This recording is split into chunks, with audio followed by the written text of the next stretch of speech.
podem chegar com a gente aqui e a gente vai continuar nesse assunto. Quantos acham importante o assunto sobre o jejum? A gente entende, há muitas pessoas que têm essa prática, que têm esse hábito. Nós vimos aqui testemunhos desses nossos irmãos que têm vivido assim tempos assim extraordinários com o Senhor por meio desta prática do jejum. E antes de entrar na pergunta, eu queria mais uma vez agradecer a Deus pela vida de vocês. Eu falo que nós temos uma aliança. Por favor, meu pastor. Seja bem-vindo de novo. Aliança já com o pastor Vini, com a Amy, já uma amizade há muito tempo. E aí foi ampliando a mesa, né? Falava para Ellen, para o Patrick, com outros irmãos, o William, que esteve com a gente aqui pontualmente, mas foi tão especial. E agora podendo estender com vocês também, e com a Thalita daqui a pouquinho, que todo o time, daqui a pouco eles vão estar ministrando aqui o louvor com a gente. E muito obrigado por atender esse convite, por estarmos juntos esse tempo, essa estação que a igreja está vivendo. Sejam muito bem-vindos aí. Se quiserem também, só dar uma palavrinha. Obrigada, pastor. Oi, gente, boa tarde. Estão bem? Alegria. Sempre falo que é um privilégio, né, que Jesus proporciona para nós conhecer essas partes dessa grande família, partes do corpo, qual é a cabeça. Então, estou muito feliz. Estava ali conversando com o pastor e a gente lembrando que em 2019 ele foi lá, deu um treinamento para a gente. Então, estou muito feliz de estar aqui com vocês essa tarde, aprender aqui com o nosso amado Ademar. Eu não sei o que é que eu estou fazendo aqui, né? Vou ouvir a experiência e, né? Mas eu estou muito feliz também de estar aqui. Legal. Com vocês. Obrigada. Boa tarde, gente, tudo bem? Igualmente, muito feliz e privilegiado de estar aqui nessa casa, conhecer um pouco. Estava fazendo um tour ali em cima pela estrutura. É muito incrível o que Deus tem construído aqui nesse lugar. Meu pai estava sendo guia turístico, né? Sim, um ótimo guia turístico, inclusive. Mas muito bom estar aqui e que privilégio estar aqui e aprender mais uma vez também do Ademar, de vocês, da Ellen. Então, muito feliz. Seja bem-vindo. Obrigado, pastor, por estar aqui de novo. Prazer. Conhecer e estar aqui de novo. E a vida cristã é uma via de mão dupla. Você dá e você recebe. Eu acho que eu mais recebo do que dou. E isto é muito gratificante. E eu sei que vou receber através de vocês também. Já agradeço a Deus por isso. Como tem recebido aqui do meu ministro Mor. Saúca, né? A gente tem uma aliança junto com toda a família. E temos caminhado assim de perto, né? Desde alguns anos aí. E tem sido uma bênção. E temos muitos planos e muitas ideias novas, né? Estamos saindo sonhando aqui da conferência. Vocês acham que vai acontecer depois, irmãos? Vai ser se prepare que vem coisa boa. Bom, eu quero começar então falando sobre esse assunto que a gente abriu aqui, o painel, que é uma prática espiritual importante, muitas vezes que precisa ser falada, reforçada, né? Isso faz parte da vida cristã, mas por que a igreja deve jejuar e como deve ser, né, o jejum eficaz? Muitas perguntas, inclusive, chegaram aqui em nossas caixinhas ali sobre esse tema também, a importância de nós vivermos, né, com este hábito na nossa vida. Então eu queria que vocês também contassem dentro também do entendimento bíblico e também da experiência de vocês em relação ao jejum. Eu gosto de falar que a Bíblia, ela fala o que ela realmente precisa falar. E muitas vezes a gente quer ouvir dela um pouco, algo mais. Quando a gente vê ali Jesus no Sermão da Montanha, a gente vê Jesus usando uma expressão que é um advérbio que expressa uma circunstância. Jesus ensina sobre os 3 pilares, as 3 disciplinas, do dar aos pobres, da oração e do jejum. Ele usa um advérbio, que é quando você der esmola, e aí ele diz e ele ensina a forma correta de dar esmola. Quando você orar, ele ensina a forma certa de você orar. E quando você jejuar, ele ensina a forma certa de jejuar. O interessante é que Jesus não usa uma conjunção, né? O se, uma conjunção que expressa uma hipótese, uma condição. No caso, se um dia, se você sentir de você dar esmola, orar ou jejuar, não. Então, a Bíblia não precisa dizer, eis que Jesus ensina que você, cristão, precisa jejuar. Não, a expressão que Jesus usa na linguagem dele é: o jejum, a oração e o dar precisa ser uma prática corriqueira na vida de vocês. Só que aí Jesus alinha a forma correta, porque eles estavam fazendo de forma errada, eles estavam fazendo para serem vistos, eles estavam fazendo aquilo muito mais preocupados com o exterior. E aí Jesus vem e alinha: olha, todas as vezes que vocês fizerem, quando vocês fizerem, façam assim, que esse é o padrão. Então eu vejo Jesus trazendo para o centro algo que para ele era inegociável, algo que para ele era importante. E então eu acho que como igreja, e tendo esse senso de revelação na palavra, a gente pega isso para nós. Jesus não coloca um prazo de validade. Quando você for novo na fé, aí você faz. Quando você amadurecer, você para de fazer. Não. É uma circunstância que você leva com você. Por isso que é uma disciplina espiritual. Por isso que é uma prática que você leva com você. Então, à luz da palavra e à luz daquilo que Jesus apresenta, eu entendo o jejum como algo que você vai levar com você, né? E muitas vezes nós hoje estamos numa geração que muitas vezes a gente quer a experiência antes da disciplina. Quando Jesus está nos ensinando que você cumpre a disciplina, e o presente, o fruto da disciplina, vai ser a experiência que você vai colher daquele lugar de disciplina. Uau! Isso é muito profundo. A gente precisa aprender a disciplina, né? A disciplina é muito fundamental. E você, meu amigo? Eu concordo. Eu acho que foi muito pontual o que a Ellen falou sobre... Às vezes a gente tem essa maneira de se achegar à Bíblia procurando algo que se amolde ao nosso padrão, ou aquilo que é confortável para nós. Mas se nós olharmos de fato o que a Bíblia revela, a gente consegue entender a forma como a gente vai praticar essa disciplina. Então é muito pontual de fato que Jesus espera isso de nós, espera que isso faça parte da nossa vida, e como ela falou, isso tem que fazer parte de toda a nossa vida e não só de um certo período da vida. E à medida em que isso se torna uma prática, uma disciplina, isso vai se tornando de fato o seu estilo de vida, um estilo de vida de jejum. É algo que o Senhor espera de nós, e não porque eu quero uma recompensa final, não porque eu quero obter algum benefício de Cristo, mas simplesmente porque eu quero viver a vida que Cristo espera que eu viva, simplesmente porque eu quero fazer aquilo que Ele espera que eu faça, sabe? Assim como a gente olha ali no Sermão do Monte, as bem-aventuranças, e é uma forma como a gente pode moldar a nossa vida, assim é com o jejum. Jesus espera algo de nós e eu preciso corresponder isso, porque eu vivo a minha vida para agradar a vontade de Cristo e não a minha. Não tem mais nada para falar.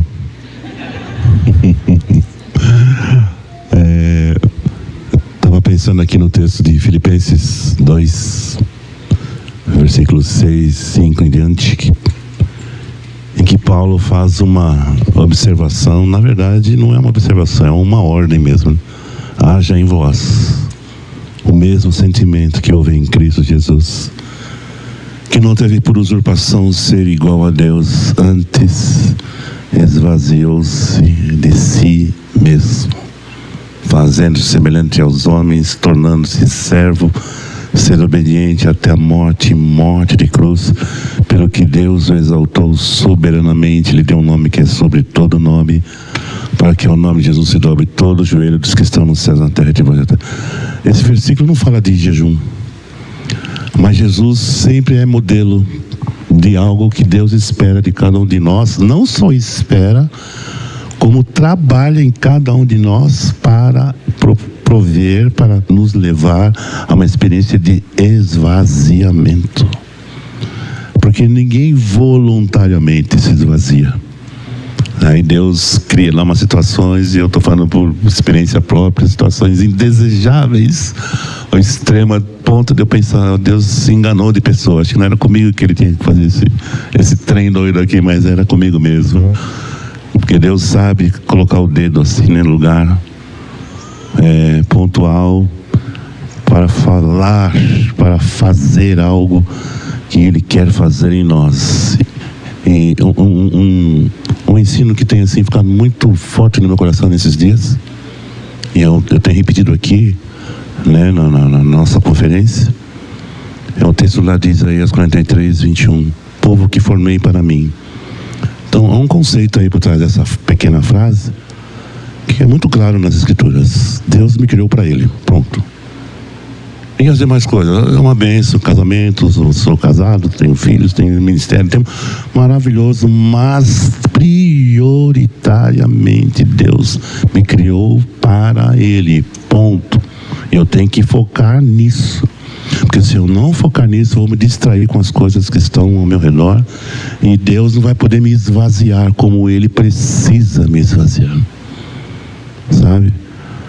A experiência de perda de uma filha nossa, que teria 41 anos hoje, a Raquel, quem acompanha a nossa história sabe quão doloroso você sair do hospital de mãos vazias. Aquilo doeu muito no nosso coração. E eu tenho certeza que aquilo foi uma forma que Deus usou para me esvaziar, para me quebrar. E por que Deus faz isso? Porque Ele não quer nos perder. A coisa mais fácil que tem é se perder, queridos. Até no ministério. Porque, nossa, está sendo uma bênção. A gente se empolga, se distrai, e o foco fica à deriva. Então, jejum significa abstinência, renúncia de alimento. E eu fiz um jejum no momento, uma época que eu tinha que decidir sobre trabalhar integralmente no ministério. Fiquei 2 dias. E eu cometi o erro de não lubrificar a garganta com água, quase que eu voltei sem garganta de lá. Mas Deus falou comigo. E eu saí de lá com uma resposta de Deus muito clara. O texto de Gênesis que diz: porventura eu ocultaria a Abraão? Ocultarei eu alguma coisa a Abraão, visto que ele há de ser uma bênção e ordenará seus filhos nos meus caminhos? Glória a Deus. Essa palavra está aqui, sabe? Impressa na minha alma, no meu espírito. E hoje eu colho o fruto de Deus ter falado aquela palavra tão cirúrgica, tão específica, e vendo o resultado de tudo isso, como Deus é maravilhoso. Esse esvaziamento dói, mas é necessário depois, né? Toda correção no momento não parece ser de gozo, senão de tristeza, mas depois produz um fruto, né, pastor? Um fruto de glória para Deus e de bênção na vida das pessoas a partir da nossa família. É isso. Profundo. Até mesmo ainda explorando um pouquinho mais sobre esse assunto, alguma experiência, óbvio, várias, né? Mas na prática, assim, como que para vocês também sobre o jejum, assim, na prática? Algo que me marca muito, sempre que eu pontuo alguns jejuns específicos, eu lembro dos meus pais me ensinando acerca disso. O sábado era um dia pontual lá em casa, eu era criança. Então tinha todo um preparo na sexta-noite de conscientização do que nós iríamos fazer no sábado.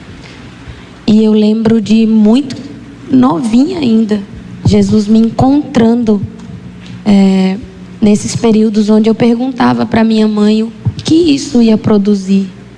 E hoje eu olho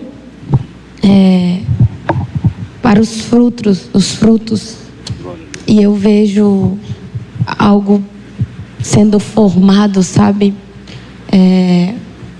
Algo que o Ademar falou, é uma fraqueza involuntária. É você dizer assim: eu quero ver o teu poder se aperfeiçoando nessa fraqueza aqui. E hoje quando eu preciso...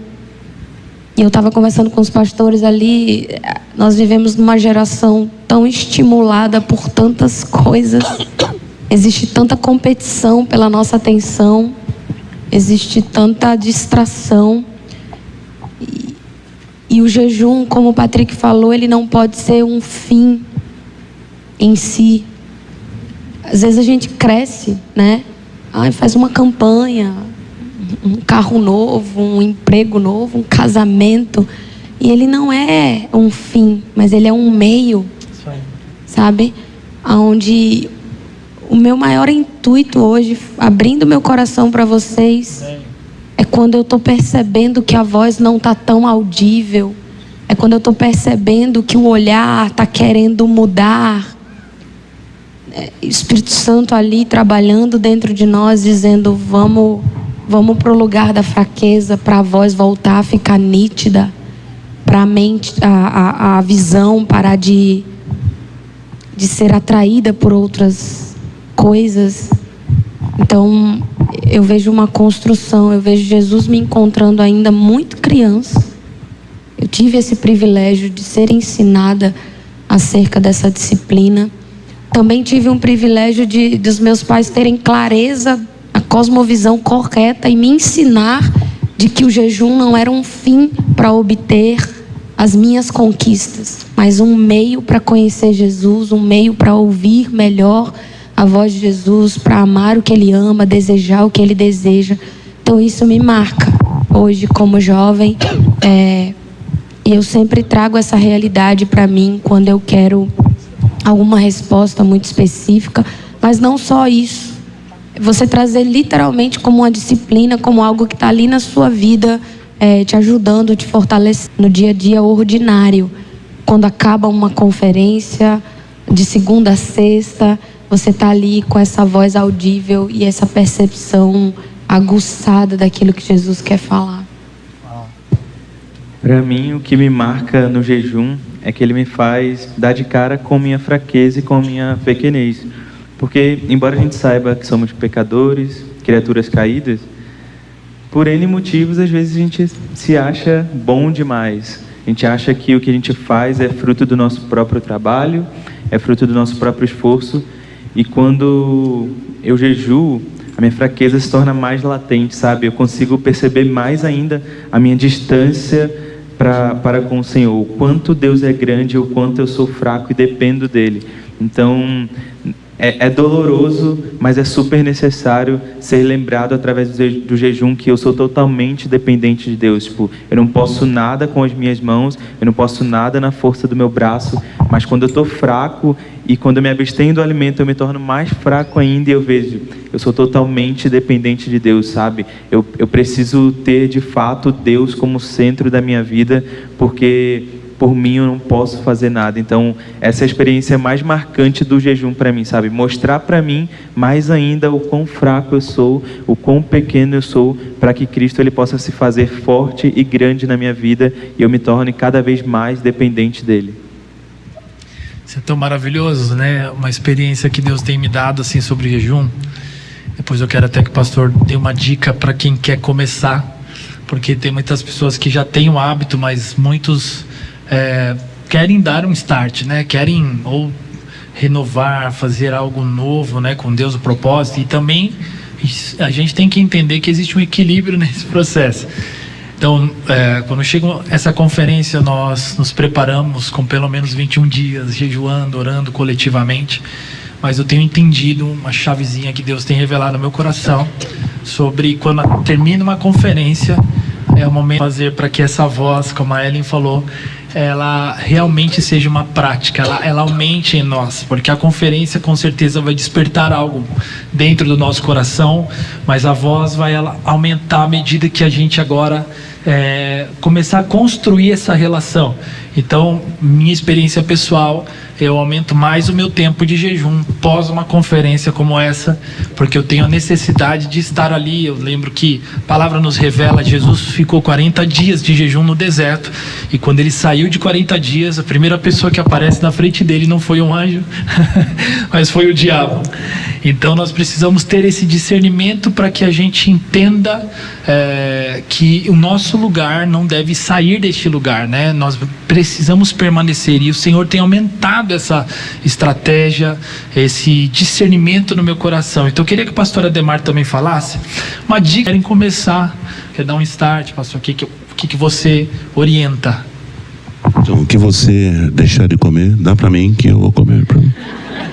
Receba. Essa é a primeira dica. Brincadeira, só para descontrair um pouco. Mas sabe, queridos, essa questão do jejum é algo muito profundo e ao mesmo tempo meio complexo, porque, como você comentou aqui, Ellen, a questão da motivação. Por que eu vou jejuar? Qual o propósito? E aí eu sempre recorro a Jesus, porque Ele é o nosso modelo, né? Ele esvaziou-se de si mesmo. Ele suou gotas de sangue lá no Getsemane. Jesus não viveu para Ele. É renúncia ao tempo todo. Há uma palavra hebraica lá no livro de Isaías, no capítulo 53, que fala que Ele levou sobre se quebrantar de alguma coisa. Não. Mas eu preciso, porque eu sou ser humano. Sou ser humano. Eu preciso ser 100% dependente de Deus. Eu ouvi uma palavra sobre isso há um tempo atrás. Eu estava no hospital, estava internado, e no meio da madrugada lá, Deus falou: canta. Eu falei: acho que não foi Deus, não, tá amarrado. Mas era Deus. Aí eu peguei o celular, dei o play e comecei a cantar. Por saberes quem sou, meu sofrer, minha história, eu me prostro aos teus pés, Senhor. Ainda nem se fez manhã. E fui. Aí eu estava chorando nessa hora, né? Porque eu estava com a sonda introduzida em mim, tinha sofrido uma cirurgia, e Deus falou para mim cantar. E quando eu terminei, eu ouvi a voz dizendo: eu quero 100% da sua dependência de mim. Até hoje eu fico pensando nisso. É um desafio, não consegui atingir essa meta, mas eu estou focado. Isso aqui é 100%, então você vai ter tudo de mim mesmo, assim. Porque é para isso que eu estou aqui, e eu sou teu, e tu fazes comigo que tu decidires no teu coração, porque a vida não é mais minha, nada mais é meu. Esse conceito é bíblico, mas ele não é tão popular e não é enfatizado. Então a gente vive assim meio na periferia, nas profundezas de Deus, por não conhecer essas coisas que Deus pontua e enfatiza com muita força. Veja o que Ele fez com o seu próprio filho, aquele que nem seu próprio filho poupou. Como não nos dará com Ele todas as coisas? Então a lei do esvaziamento, da renúncia, da abstinência, é algo que primeiro a gente precisa entender por revelação, por trabalho de Deus no nosso interior, para depois você praticar até, sabe?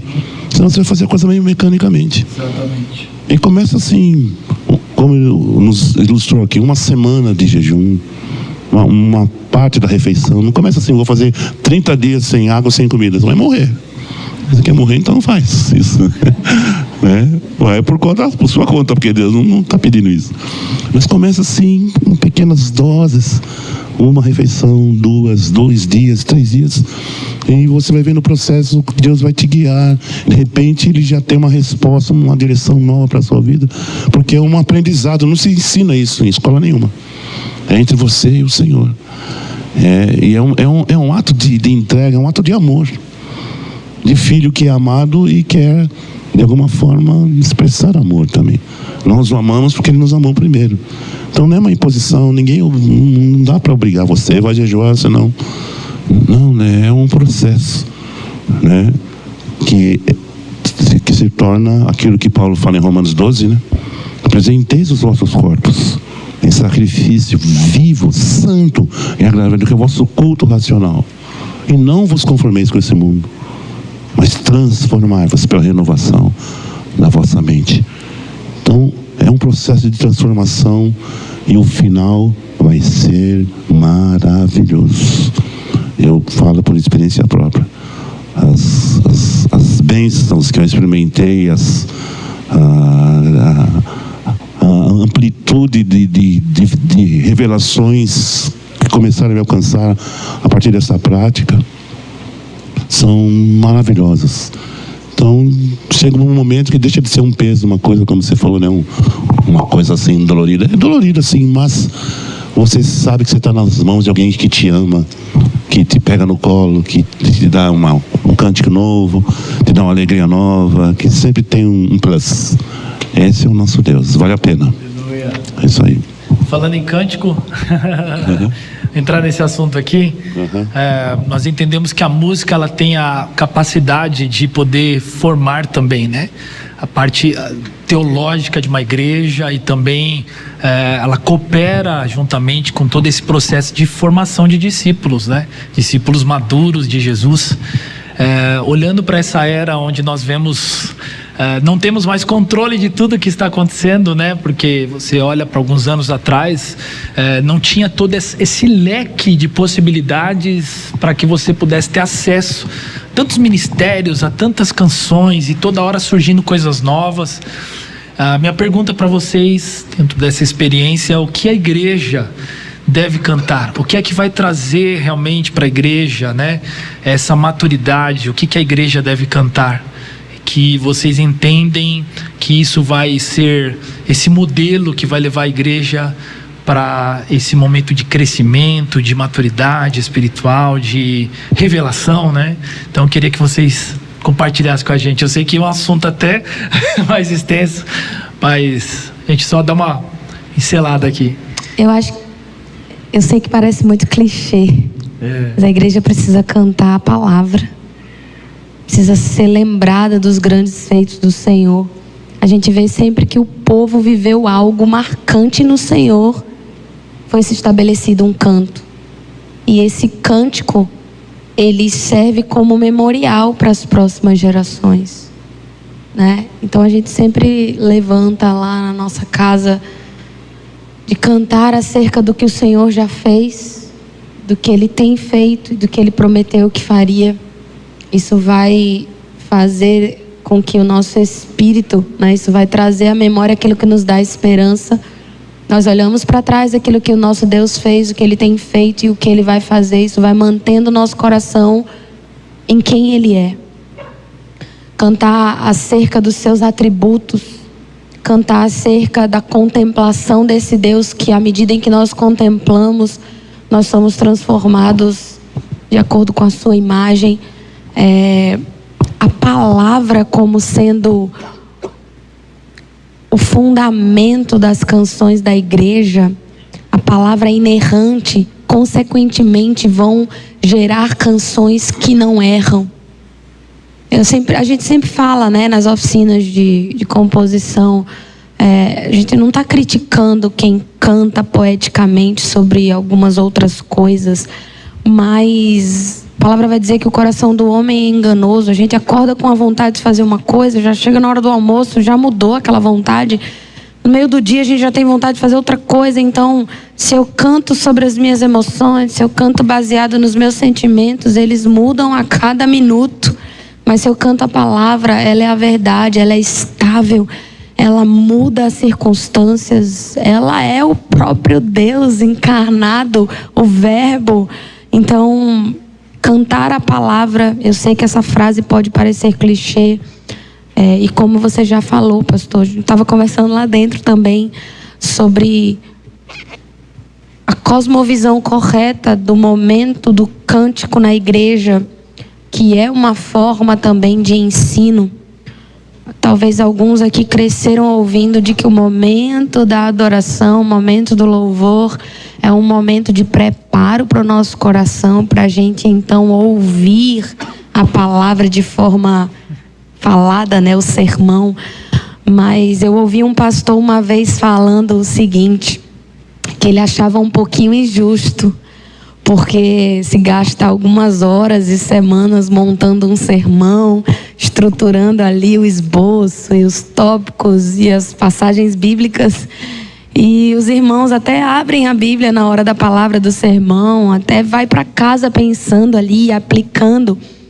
Mas chega ali na terça, quarta-feira, já meio que esqueceu o que foi pregado, né, no sermão. Mas durante a semana tem uma grande possibilidade, uma grande probabilidade da gente cantarolar alguma canção que foi cantada no culto do domingo. Só que aí eu brinquei com esse pastor uma vez, eu falei para ele assim: o desafio da igreja lembrar do sermão que você gastou horas preparando, e o nosso desafio de, numa canção de 3 minutos, a gente conseguir esboçar um assunto e ser bíblico e ter beleza ali musical e tal. E ele ficou sorrindo, né? Que são os desafios que a gente encontra no meio do caminho. Mas cantar a palavra sempre vai nos trazer para esse centro de cantar a vontade de Deus revelada nas Escrituras. Amém. Né? Muitas vezes a gente fica lutando com o Senhor: Senhor, eu quero a tua vontade, eu quero fazer a tua vontade, eu quero saber a tua vontade. E abre as Escrituras, a vontade dele está revelada ali nas Escrituras. E você cantar essa vontade é você cantar e concordar com aquilo que Deus já revelou que Ele irá fazer. Então acho que não tem erro cantar a palavra. Isso aí. Não tem como fugir dessa resposta. Tem que ser cantar a palavra, tem que ser cantar a respeito de Deus. O Salmo 145 fala que uma geração contará a outra geração dos seus grandes feitos. E isso se dá por meio da música. Como ela falou, a música é altamente didática. Muitos de vocês lembram de músicas que foram cantadas na infância, na escola, para aprender de algum tema. Então não tem erro, sabe? Tem que ser cantar a palavra, tem que ser cantar a respeito de quem Deus é. Até porque os dias passam, as pessoas passam, ministérios passam, mas a palavra de Deus permanece. Então, se eu quero que a próxima geração aprenda algo, se eu cantar sobre quem Deus é, se eu cantar a palavra de Deus, provavelmente isso vai continuar reverberando na próxima geração, porque quem Deus é não muda, o que Deus pode fazer não muda com o tempo, sabe? Ele não é abalado com o tempo, assim como nós humanos somos. Então não tem como fugir dessa resposta. Bom, eu acrescentaria a isso tudo que corretamente vocês colocaram para a gente aqui. Uma dica assim simples, mas que tem chamado a minha atenção nesses anos todos, que é o seguinte: o livro da Bíblia que tem o maior número de capítulos é o livro dos Salmos, 150 capítulos, não é? São 150 cânticos e poesias. E você sabe qual é o assunto principal do Salmo, do livro de Salmos? A resposta está no Salmo 1. Feliz o homem que não anda segundo o conselho dos ímpios, não se detém, não se assenta, antes tem o seu prazer na lei do Senhor, e na sua lei medita de dia e de noite. Lei é a palavra, queridos. Será como a árvore plantada junto a ribeiros, cujas folhas nunca caem, que dá o seu fruto na estação, tudo quanto fizer prosperará. Então, o capítulo 1 do livro de Salmos define o tema do Salmo. Aí você vai no capítulo 119, é o capítulo mais comprido, se é que posso usar essa expressão. É o capítulo mais comprido da Bíblia, são 176 versículos. Meu Deus do céu, falando sobre o quê? Para sempre, ó Senhor, tua palavra está firmada nos céus. Exalta a palavra. Então, o livro de Salmos tem Deus, tem música, tem palavra, louvor e adoração. É completo. Então, quer aí um bom motivo para cantar a palavra? Leia Salmos. E outra coisa também que é indispensável: eu não posso compor, musicar textos bíblicos só por cantar a palavra. Eu tenho que ter uma relação de amor com a palavra. Salmo 119, 97. Quanto ama a tua lei?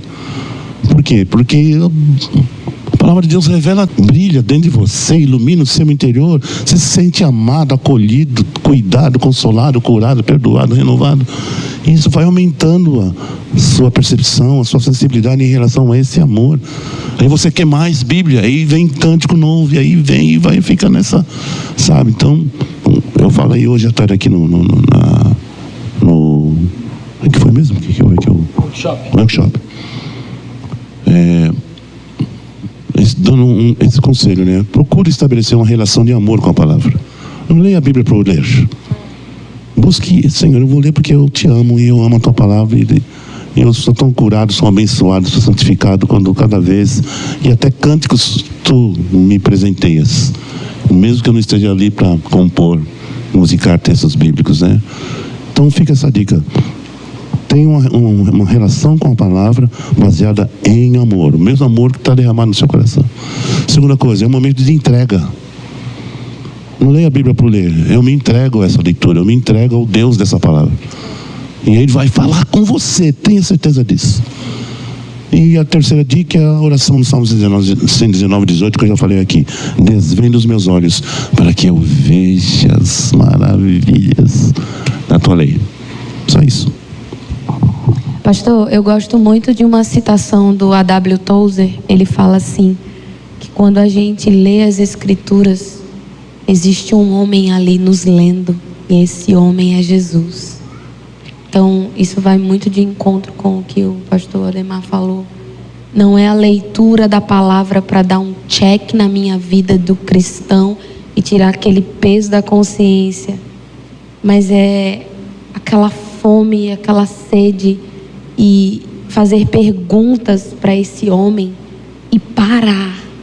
Eu acho que o maior desafio dessa geração é fazer perguntas para esse homem Jesus e parar para ouvir as respostas. Era isso que Davi fazia, né? Contemplar e inquirir, meditar, ruminar. Não é só passar o olho, escrever uma canção, porque se você estuda um pouquinho de poesia, se você pega ali alguns elementos da estrutura da composição, você tem um livro riquíssimo por si só, mas é aquilo te ferir, é a palavra daquele homem, é esse homem manso e humilde te ensinando e te quebrando, te moldando como um vaso e te formando. E isso, você encontrando prazer e você correspondendo com essa palavra. Uma coisa muito interessante também que o pastor falou, as canções, elas precisam vir de um relacionamento onde eu respondo e eu correspondo àquilo que eu estou sendo exortada, aquilo que eu estou sendo confrontada, aquilo que eu estou sendo ensinada. Então, não é somente cantar sobre Paulo, porque eu admiro quem Paulo foi. Eu estou disposta a ser moída e a morrer, levando no meu corpo as marcas de Cristo como Ele levou, ou eu só admiro aquilo que Ele fez, mas Senhor, eu não aguento se você vier fazer isso comigo. Então é você deixar essa palavra te moer, deixar essa palavra te marcar, te ferir, deixar esse homem que é manso e humilde te ensinar. Eu acho que é essa relação assim com a palavra, sabe? Um outro detalhe importante, queridos, é não ter pressa na leitura bíblica. E, se possível, deixar o celular na casa do vizinho para resistir à tentação, porque é o momento de parar. O tempo tem que parar ali, tem que ser o momento mais importante do dia, do livro. E outra coisa, eu escrevo no meu notebook. São 5 capítulos, eu escrevo 5 capítulos lá, porque depois eu vou reler, destaco, papapá. Então isso vai entrando em você e vai te curando, vai te santificando, vai te inspirando. Você nem percebe sim, você vai perceber, mas não tenha pressa, vai devagar. Não consegue ler 3, 4, 5, leia 2 capítulos, mas devagar e deguste, rumina, coma, e você vai ver o milagre de Deus na sua vida. Coisa linda. Quantos estão sendo abençoados aqui, edificados, gente? Você está pegando aí? Sim? Olha só, nós estamos falando aqui, como eu fiz uma pergunta sobre cantar, né? e a inclinação é a palavra. Estamos falando agora de meditação da palavra.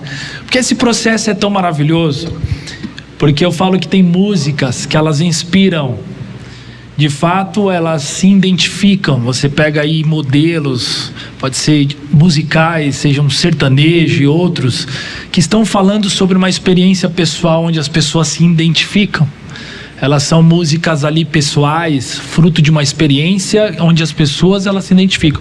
Então, há muitas músicas que tocam a alma, mas não transformam o espírito. Eu creio que nós estamos falando daquilo que transforma o espírito. É aquilo que forma Cristo. Hoje eu tenho perguntado muito naquilo que eu tenho ouvido, amigos, se aquela música que eu estou cantando está formando Cristo em mim. Porque de fato, até uma dica que eu tenho dado para muitos irmãos que facilitam louvor nas células, para que eles possam meditar mais sobre a letra daquela canção e procurar biblicamente onde está aquilo que está sendo cantado. Porque é uma forma de a gente não errar e de a gente mergulhar mais na palavra, porque às vezes a gente está cantando coisas sobre Jesus que a gente nem sabe, porque falta esse processo de meditação da palavra. Então eu creio que isso é muito fundamental. E indo um pouquinho mais fundo, vocês falaram um pouquinho aqui do processo, aí eu vou entrar aqui, que até e curioso também, né? Como é que funciona esse processo de inspiração? A gente tem visto como Deus tem projetado, né? O Senhor tem... nós estávamos no encontro esses dias de ministros lá com a Amy e com alguns irmãos. Eles falaram que o Senhor aumentou o volume, né? Deus decidiu aumentar o volume. O ministério da F-Hop, canções que tem abençoado. Como é que tem sido esse processo de inspiração? Porque eu tenho certeza, olhando para a vida do pastor Ademar, aprendido, existem muitas formas de a gente fazer músicas que vão querer se tornar famosas. Existem questões técnicas para que chegue nisso. Mas quando eu olho para esses ministérios, eu não encontro esse tipo de identificação ou anseio. Pelo contrário, o que vocês estão trazendo hoje aqui é um processo de inspiração. Como é que funciona esse processo de inspiração para essas canções nascerem? Vocês acham importante essa pergunta, irmãos? A gente... Se quiser até contar uma experiência... Eu vou tentar resumir aqui, mas hoje lá nós somos um centro de treinamento, uma base missionária, uma sala de oração e igreja local. Então a gente tem ali na sala de oração, a gente tem os times fixos que fazem os turnos semanalmente ali, 2, 3 turnos por semana. E dentro desses times fixos da sala de oração, nós temos estudos bíblicos semanais, de 2 horas, onde todos, sim, todos os músicos, inclusive o baterista. Lê Bíblia? Oh, glória! Gente, bateristas, eu amo os bateristas. Foi só uma piada. Né? Mas assim, todos levam a sua Bíblia, seu caderno de anotações e seus comentários, suas ferramentas ali, referências cruzadas. Todos nós sentamos numa mesa com bolo de milho, com cafezinho, né? Porque crente, né? Gosta de comer. É um tempo de mesa do time ali, né, Patrick? Mas é um tempo também onde a gente estuda a palavra juntos, onde por 2 horas ali a gente entra nos comentários, a gente entra em contexto histórico, para que a gente não caia na tentação de cantar ou de falar aquilo que o texto não está falando. Então a gente cava informações sobre esse texto e vai ali para as interpretações. Muitas das vezes, semanalmente, a gente volta para casa e todo mundo leva essas tarefas de casa para casa e vai ruminar ali o texto, vai estudar, vai mastigar, traz na outra semana, acrescenta, conversa, discute. E ali a gente vai montando uma outline, né, que é o nosso estudo bíblico, para a gente cantar nos turnos de adoração com palavra. Trazendo um pouquinho da experiência de uma canção minha.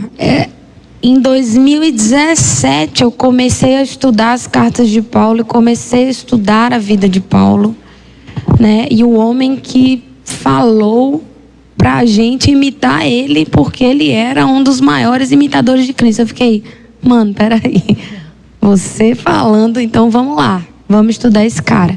Eu comecei a estudar, a gente começou a cantar alguns textos ali, Filipenses, Colossenses, no time. Em 2019 a gente fez um espontâneo lá numa escola de adoração, surgiu um coro, somente em 2023 essa canção foi gravada. Quase que não seria, mas foi. Tem uma coisa que eu gosto muito de ressaltar, pastor. Nós não podemos cair na tentação de sentar para compor por demanda. A gente não pode deixar o business, o negócio entrar, porque a gente acabou de falar que é uma consequência aqui daquilo que você está relacionando com a palavra. Então você não compõe por demanda. Você olha para aquilo que o Senhor está revelando na palavra, você olha para as circunstâncias da igreja local e você percebe, caminhando com a liderança da igreja, para onde o Senhor está nos apontando e o que a igreja precisa ouvir naquela estação, o que a igreja precisa ser ensinada naquela estação, o que precisa ser cantado naquela estação. Eu prefiro olhar por essa ótica. Mas trazendo um pouquinho de experiência, sim, existe o lado místico e aquela coisa da inspiração. Tem canções minhas pessoais que sim nasceram desse lugar, mas eu costumo dizer que nunca vem de um lugar instantâneo. Acho que a gente entra também muito no paralelo do espontâneo, né? Eu gosto de dizer que espontâneo não é instantâneo. A palavra vai dizer que o homem bom, do bom tesouro do seu coração, tira coisas boas. Então, você espontaneamente flui profeticamente daquilo que o teu coração está transbordando. Se você está lendo a palavra, o teu coração e a tua boca vai transbordar a palavra. Se não, vai transbordar aquilo que você tem gastado tempo em se encher. Então, eu coloco na balança o ouvir do Senhor, profeticamente o que Ele quer que seja cantado para o seu povo naquela estação, e o estudo da palavra e a meditação. Não tem como fugir disso. Então, é prático, é espiritual, é profético, é espontâneo, mas tem a ver com disciplina também, de estudar, de cavar, né? Eu gosto muito de dizer que tesouro e pedras preciosas não se acham na superfície. É todo dia você cavando, pedindo ajuda do Espírito Santo, desvenda os meus olhos para eu entender a profundeza, a profundidade das riquezas do conhecimento de quem Deus é. Está na profundidade, não está na superfície. Então é um conjunto. E disso surgem. A gente costuma dizer, né, Patrick, que a sala de oração, ela é essa estufa. Então a gente está ali cantando a palavra e surge um refrão, surge um coro, surge uma ponte, surge um verso. E aí vem todo o exercício de, Senhor, é isso mesmo? Estou entendendo corretamente? Sim, é. Então a gente senta e vai concluir aquilo individualmente, ou às vezes nos acampamentos de composição que a gente faz em grupo. Eu posso chamar o Patrick, estou estudando sobre isso já faz um tempo, o Senhor está soprando, num turno o Senhor soprou esse coro, esse verso, essa ponte. Vamos sentar aqui, vamos conversar, vamos orar junto e vamos tentar ver o que é que surge disso aqui. Então aí já surge uma composição em grupo, ali em dupla, sabe? É muito isso. É o espiritual junto com o prático ali, sabe? Concordo 100%. Acho que o ponto de ir para o estudo bíblico tem um pouco a ver com aquilo que a gente falou antes, também da responsabilidade de instruir uma geração. Então, eu me relaciono com Deus e Deus, ele se revela para mim e eu aprendo de quem ele é, mas à medida em que eu tenho um tema específico e eu sinto que eu preciso talvez compor sobre aquilo, é necessário que eu também estude, sabe? É como um sermão, você não sobe e fala qualquer coisa. Então a gente gasta tempo estudando a fundo para que a gente consiga refletir a verdade que aquela palavra está revelando, mas acrescentando algo que eu acredito muito, que faz parte também do processo de inspiração para a composição, é a contemplação. A gente costuma dizer a frase de que a gente se torna aquilo que a gente contempla, mas também a gente tende a falar daquilo que a gente está contemplando. E eu olho muito para João 1, quando João vê o Espírito de Deus descer sobre Jesus, ele vê e logo declara: esse é o Cordeiro de Deus. E ele só declara aquilo porque ele contemplou algo antes. A mesma coisa com a mulher samaritana. Depois que ela contempla a revelação de quem Cristo é, ela abandona o seu cântaro, aquilo que ela tinha ido fazer no momento já não se torna mais importante, porque ela quer declarar sobre aquilo que ela viu. Então parte da inspiração também é orar para que eu tenha olhos abertos para contemplar a verdade, para contemplar quem Cristo é, para que aí sim a minha boca e o meu coração transborde daquilo que eu contemplei, daquilo que eu gastei tempo olhando, conhecendo, para que aí sim saia de dentro de mim algo que foi gerado ali com Deus, algo que eu gastei tempo contemplando, sabe? Muito bom. E aí, pastor? Tá. Você vê, tá, maravilha. Posso partir para a próxima, então, pastor? Maravilha. O que acontece dentro desse processo maravilhoso? A contemplação, né? Esses fundamentos que vocês trouxeram aqui. E isso é tão especial porque a gente pode olhar hoje para o nosso cenário e a gente, olhando para esse cenário de louvor, de adoração, a gente tem que ver que tem muita coisa boa, né, que Deus tem feito, né, que tem sido gerada para que seja como um instrumento de edificação para a igreja, mas tem muitos perigos também, né? Então, como vocês têm enxergado esse cenário hoje atual, né, sobre louvor e adoração no Brasil? Quais dicas que a igreja precisa estar atenta, né? E o que é bom para a gente absorver? Eu sei que passa por aquilo que nós falamos, mas como vocês têm visto isso atualmente? Então, pergunta que deve vir uma... Eu penso o seguinte, né? Acho que hoje a gente tende a pensar muito, pelo menos para nós, na composição no contexto da igreja local. Sim. Então, eu preciso entender qual a mensagem que a minha comunidade local carrega, qual a ênfase que o Senhor está trazendo. Eu preciso estar alinhado com a liderança da igreja, entendendo o que Deus está tratando naquele momento. E a gente também tem o costume de ter todo esse zelo, sabe? Eu posso gastar meu tempo, compor algo, mas eu sempre vou ter o zelo de passar isso para frente, para alguém analisar, para alguém perceber se há algum motivo de falha naquilo ali. E isso demanda humildade, sabe? Porque às vezes a gente compõe algo e a gente se apega tanto naquilo. Não, é minha composição, é a revelação que Deus me deu. Eu sinto que isso vai impactar a minha igreja local, a minha geração. E aí eu esqueço de me atentar aos detalhes e acabo lançando algo sem me preocupar se aquilo está correto teologicamente, se aquilo vai abençoar a minha comunidade local, se aquilo tem a ver com o que a gente está tratando como comunidade local. Então eu penso que o que falta, eu acho que é um pouco desse zelo, sabe? É muito sério o nosso ofício na igreja, é muito sério o que a gente faz.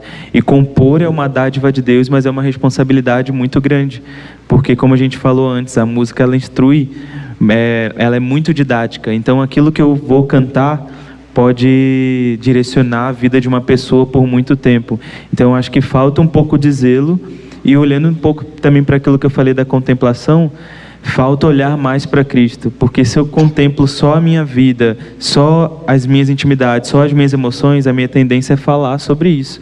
E se eu estou contemplando Deus, se eu estou gastando tempo, se eu estou fazendo aquela oração de Davi no Salmos 27:4, não tem como eu cantar sobre outra coisa. Eu estou contemplando quem Deus é, eu estou vendo a beleza de Deus, a santidade de Deus, e isso vai me transformar e vai transformar aquilo que eu ponho para fora. Então eu acho que a gente precisa ter mais zelo por aquilo que a gente está compondo e querendo expor para a comunidade ou para a igreja brasileira no geral. Acho que eu tinha falado aqui da gente fugir da tentação de compor por demanda. E a segunda coisa, baseado nisso que o Patrick falou, da estação que a igreja está vivendo, daquilo que precisa ser ensinado de forma cantada, é a gente ter paz com a questão de que muitas canções não serão gravadas e não serão lançadas. Mas se a comunidade de fé que você faz parte foi ensinada e está crescendo e frutificando naquilo que está sendo ensinado de forma cantada, então aquela composição já cumpriu o propósito. Eu estava falando ali para a pastora e para o pastor lá dentro. Eu lembro de um congresso que a Ana Paula ensinou há muitos anos atrás sobre composição.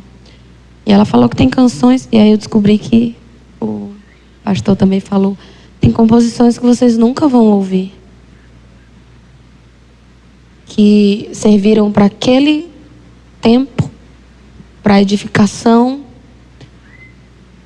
Tem as canções que às vezes eu fico perguntando, Senhor, eu não lembro, e eu acho que é um zelo do Senhor para que você não grave, não lembre, porque foi uma canção ali, para aquele momento, no teu quarto, no teu banheiro, no carro. Então não é sobre tornar essas canções conhecidas. Então algo que a gente gosta muito de frisar, nós não sentamos e fizemos uma reunião e projetamos o que está acontecendo hoje.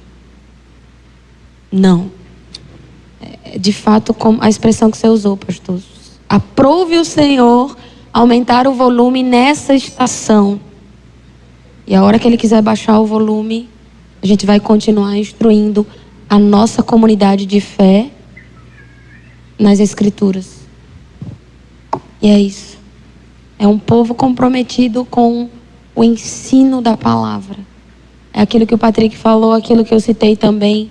As nossas crianças, os nossos adolescentes precisam ouvir acerca do que Deus já fez, do que Ele tem feito, do que Ele prometeu fazer.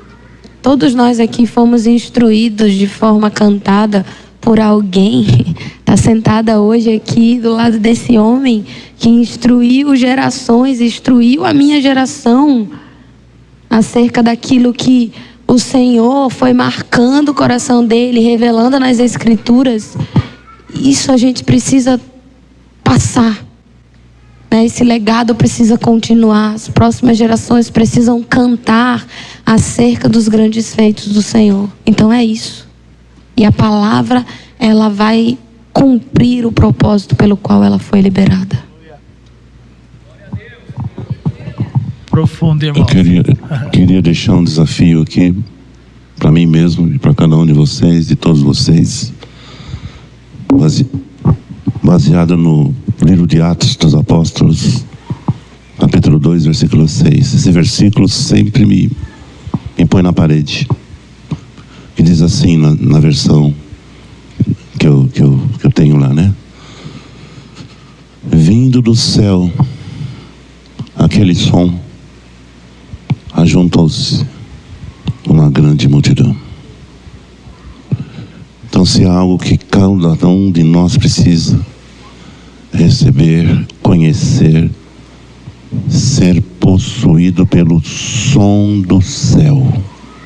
Por quê? Porque ele é agregador. É o que o texto está dizendo. Quando ouviu-se aquele som que veio do céu, ajuntou-se uma grande multidão. Então aí fica um parâmetro, pastores, para avaliarmos que som que nós estamos cantando. Porque o som do céu ele é distinto, não tem comparação, e agrega, não tem sectarismo.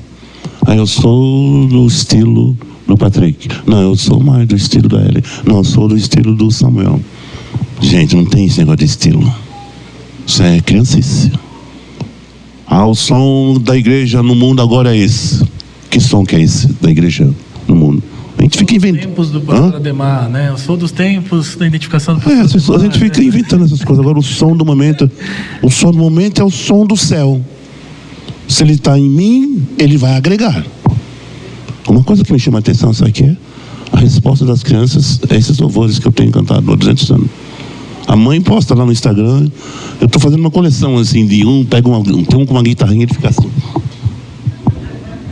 Bonitinho ele sentando mesmo, meio com uma guitarra meio estilo roqueiro assim. cantando exaltado e vidrado na televisão. Então, não estou querendo dizer que eu tenho o som do céu e outros não têm, não é isso. Mas eu tenho buscado isso. Eu tenho desejado isso porque eu não quero fazer por fazer, nem fazer minha vontade. Não é a minha música, meu estilo que vai contar, é o que Deus pode derramar aqui dentro de mim e dentro de cada um de nós. Guarde isso.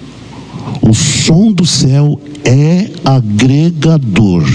Qualquer coisa que fuja desse padrão, vamos nos preocupar e vamos mudar, virar a chave, vamos nos adequar, vamos nos converter ao som do céu. É o som do céu em nossas vidas, no poder do Espírito, né? Tudo tem música, né?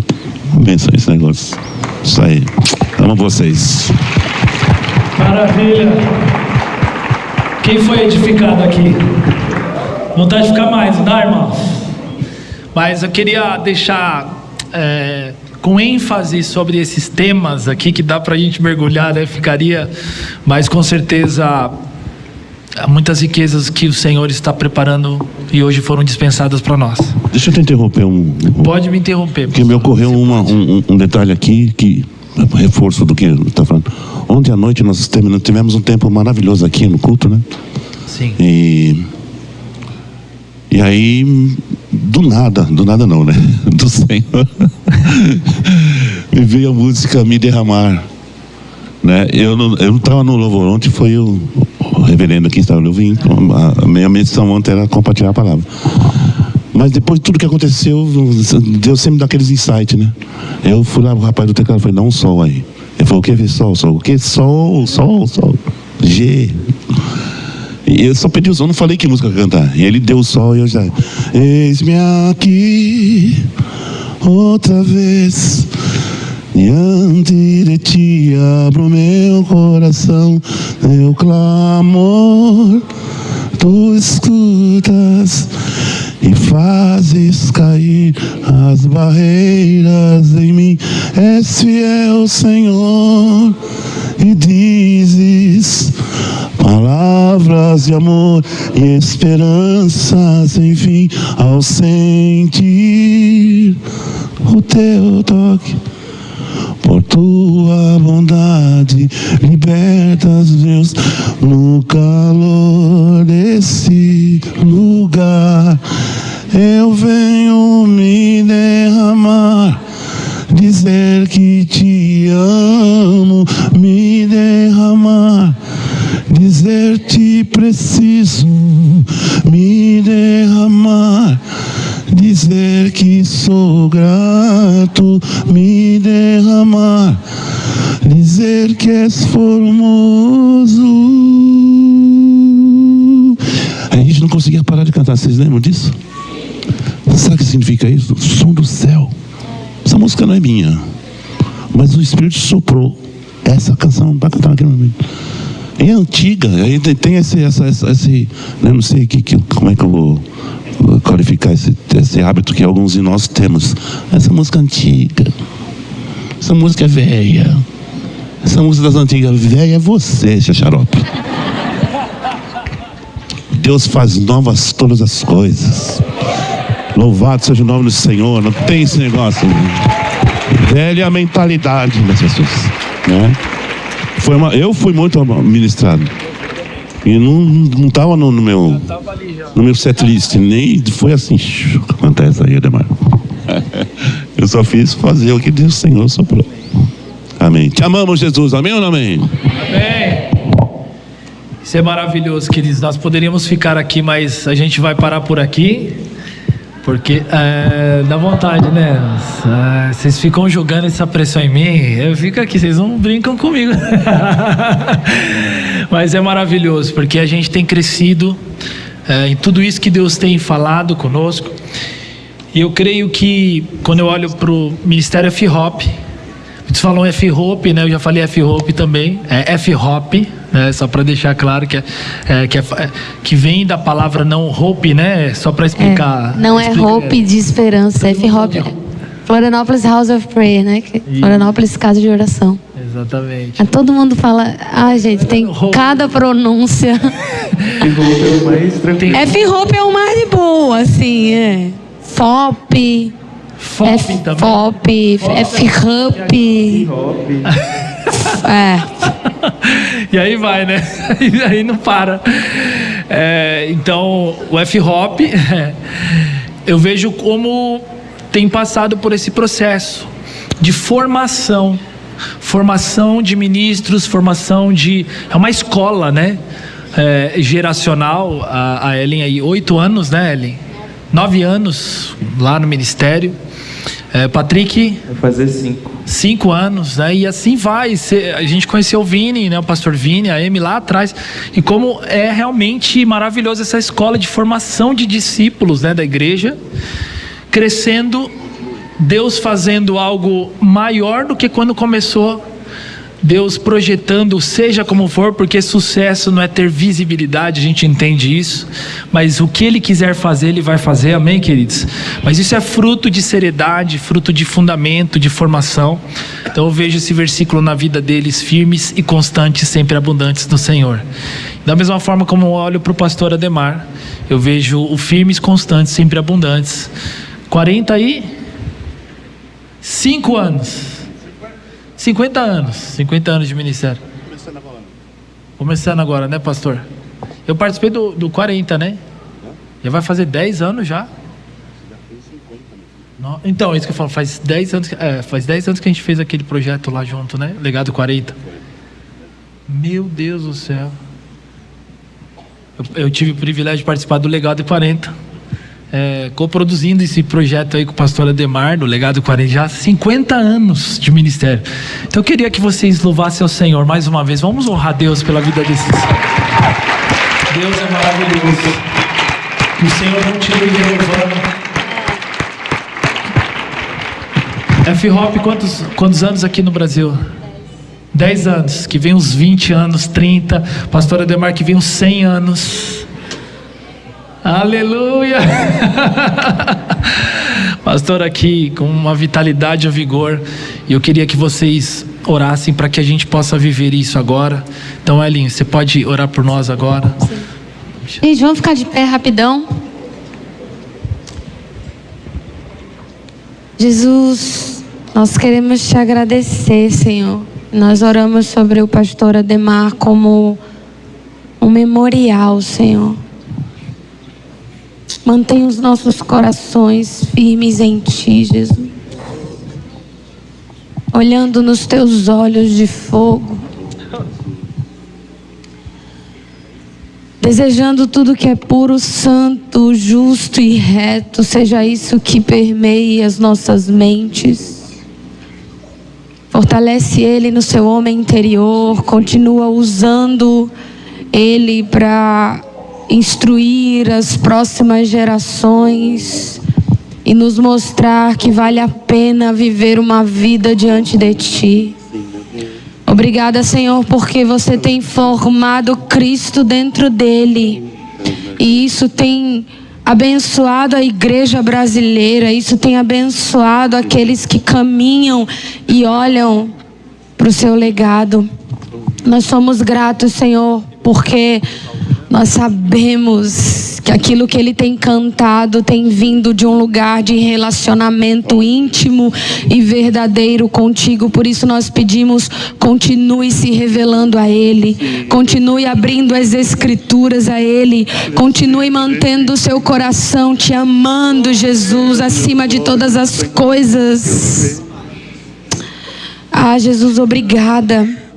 Obrigada pela revelação da Tua palavra dada a nós. É verdade. Obrigada pela Tua morte de cruz. Obrigada porque se hoje nós somos mensageiros, é porque Tu és a mensagem das boas novas. Conte conosco, Jesus, como carteiros, como mensageiros de uma mensagem que é tão maior do que nós. Continue contando com as nossas vozes. Continue contando com o nosso trabalho, Jesus. Nós somos feridos por Ti. Homem manso e humilde. Continue nos ensinando. Continue moldando nosso coração, oleiro.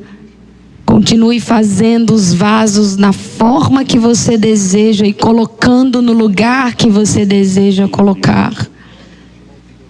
Continue nos enchendo do tesouro que és tu, Jesus. Continue mantendo as nossas lamparinas acesas com óleo fresco. Nós oramos sobre óleo fresco, a vida do pastor Ademar, sobre essa casa, sobre a nossa nação, um óleo fresco, Senhor, que irá manter os nossos corações fiéis e constantes até o fim. Continua nos conduzindo, Jesus. Toma-nos pela mão e nos leve até aquele grande dia, onde estaremos diante de Ti, onde te veremos face a face, e então numa só voz, um só povo, um só pensamento e um só coração, iremos cantar um cântico novo. Digno é o Cordeiro que foi morto, mas venceu. Digno de toda a honra e toda a glória. Santo, santo, santo é o Senhor Deus Todo-Poderoso, que era, que é e que há de vir. Esse é o Cordeiro Santo de Deus. Mantenha-nos, Senhor, fiéis e constantes e abundantes em toda boa obra. Nós te amamos, Jesus. Louvamos o teu nome. Em teu nome nós oramos. Amém. Amém.